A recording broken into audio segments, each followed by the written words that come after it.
Bien, bonjour ou rebonjour pour cette séquence 1 et le dernier volet en fait de cette séquence 1 dans cette séance spéciale sur les méthodes quantitatives. Ce dernier volet porte sur le jeu, la petite simulation que je vais vous faire jouer maintenant. Donc vous descendez sur cette page de la séquence 1 et vous allez au niveau du contenu 3. Donc ici, le scénario est le suivant. Vous êtes recruté par l'Organisation mondiale de la santé. On vit une période qui est compliquée, qui est celle de la Covid-19, où il faut qu'on fasse tous très attention. Et on vit aussi dans un contexte technologique unique, sans précédent dans l'histoire de l'humanité, comme je vous l'ai dit à plusieurs reprises.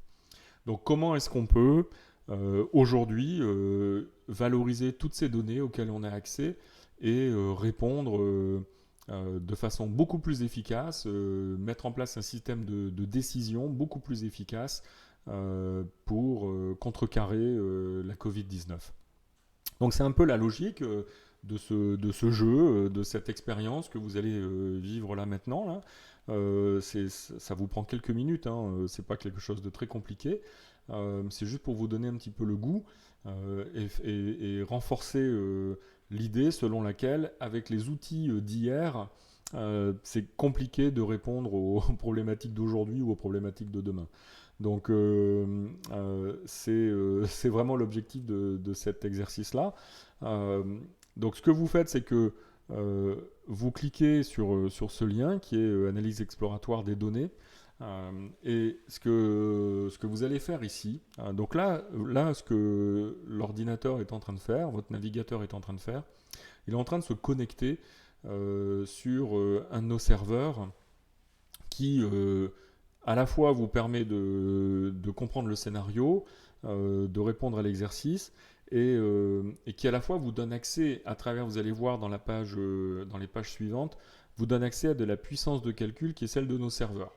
Donc ne soyez pas trop exigeants quand même, mais c'est quand même un petit tour de force. Là, vous pourriez taper n'importe quel code et vous avez accès à toute notre puissance de calcul, enfin en tout cas sur ce serveur-là, pour résoudre des problèmes. Donc ici, le problème, c'est ça, c'est que vous êtes recruté dans une équipe d'analyse de données par le directeur de l'Organisation mondiale de la santé, qui dit, OK, j'ai des médecins, j'ai des chercheurs, des épidémiologistes qui travaillent à travers le monde sur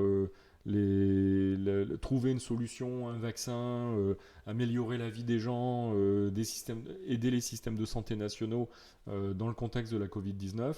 Qu'est-ce que vous pouvez faire? Donc ici, euh, euh, moi, ce que j'aimerais proposer, si j'étais recruté comme ça par l'Organisation mondiale de la santé, c'est déjà de mettre en place un package de données. Ça s'appelle un package de données. Pour ceux qui sont familiers, c'est par exemple sur GitHub.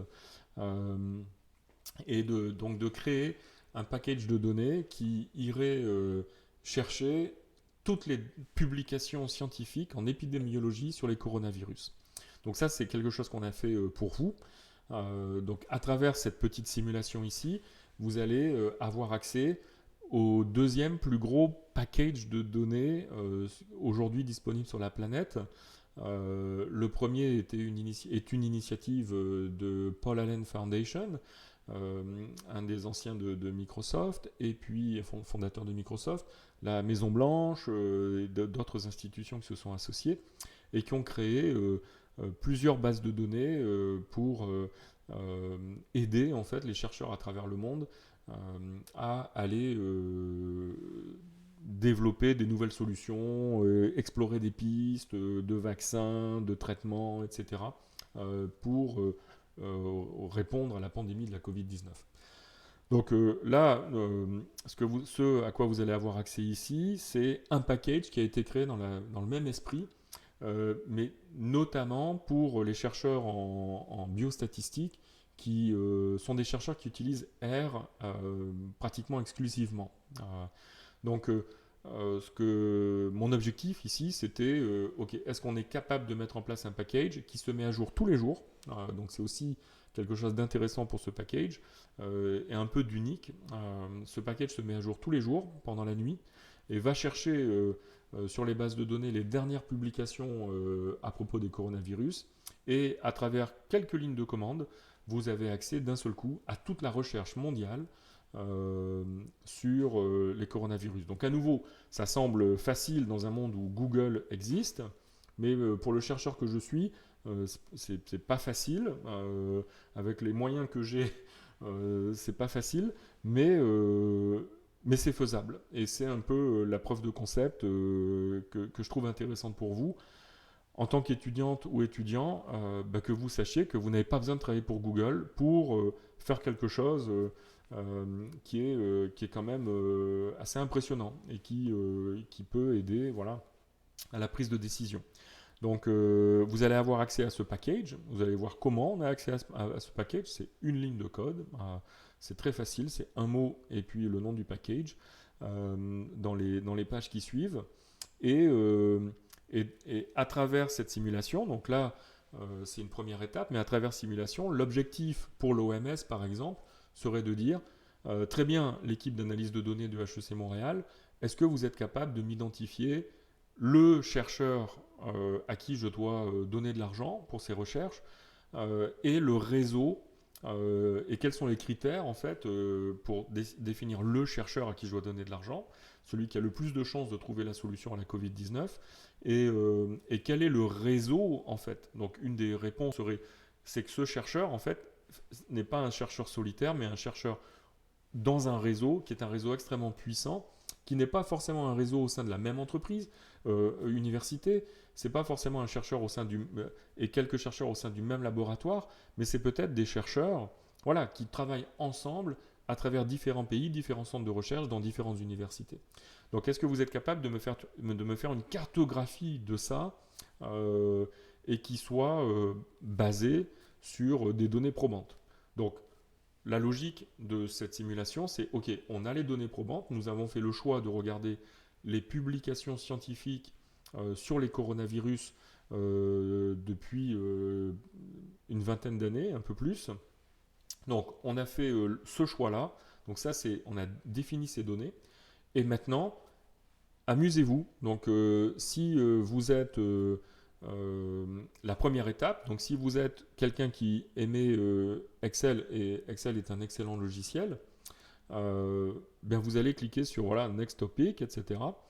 Et on va vous demander, donc vous lirez tout ça par vous-même évidemment, mais pour accomplir votre mission, voilà, on va vous demander d'utiliser le logiciel Microsoft Excel et on va vous dire, passez pas plus que 5 minutes, parce que ça prend en réalité beaucoup de temps, mais essayez, trouvez le nombre d'articles publiés par année dans Excel, avec un fichier qui est celui-là, qui est un fichier massif.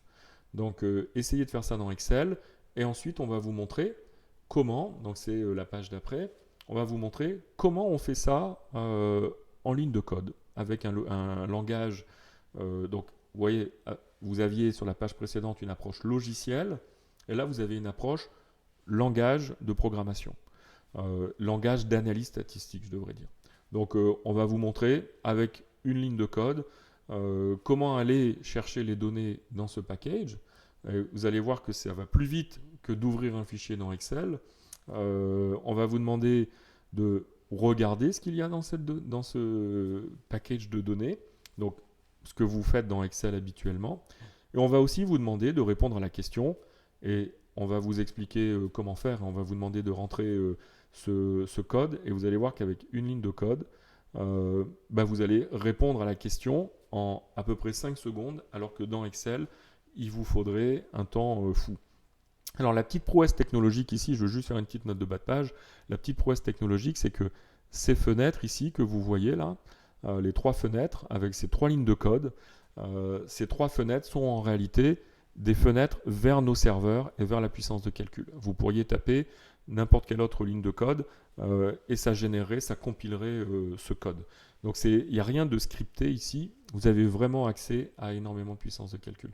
Donc ça c'est le premier défi en fait de cette simulation, et pour vous faire comprendre qu'il n'y a pas de raison d'avoir peur du code, Il n'y a pas de raison d'avoir peur de l'intelligence artificielle. Il faut juste savoir ce que c'est et ce qu'on fait quand on utilise le code, l'approche langage par rapport à l'approche logicielle, et puis surtout la puissance à laquelle on a accès.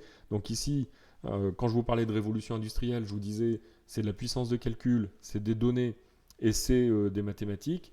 Bien ici, sur cette page, vous avez à travers ces fenêtres accès à la puissance de calcul, vous avez à travers ce package accès aux données, et vous avez à travers les mathématiques qui sont dans la troisième fenêtre capturées dans une ligne de code, vous avez en fait accès à la réponse, qui est la réponse de votre domaine.